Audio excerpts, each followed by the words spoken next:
श्लोक 6।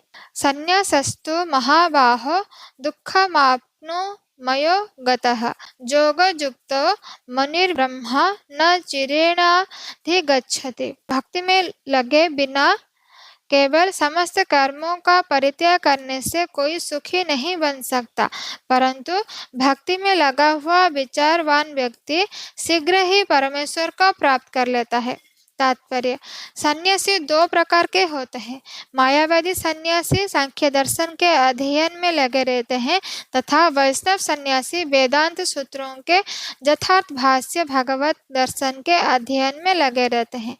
मायावादी सन्यासी भी वेदांत सूत्रों का अध्ययन करते हैं, किंतु वे शंकराचार्य द्वारा प्रणीत शारीरिक भाष्य का उपयोग करते हैं।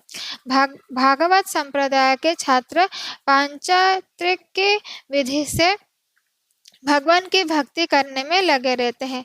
अतः वैष्णव सन्यासियों को भगवान की दिव्य सेवा के लिए अनेक प्रकार के कार्य करने होते हैं। उन्हें भौतिक कार्यों से कोई सरोकार नहीं रहता, किंतु तो भी वे भगवान की भक्ति में नाना प्रकार के कार्य करते हैं।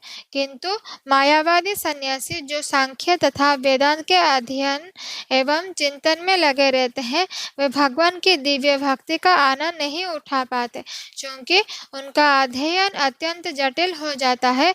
अतः वे कभी कभी ब्रह्म चिंतन से उबकर समुचित बोध के बिना ही भगवान की शरण ग्रहण करते हैं।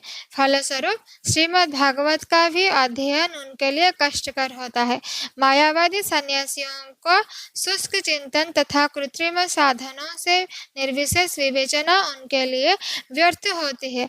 भक्ति में लगे हुए वैष्णव सन्यासी अपने दिव्य कर्मों को करते हुए प्रसन्न रहते हैं और यह भी निश्चित रहता है कि वे भगवत धाम को प्राप्त होंगे।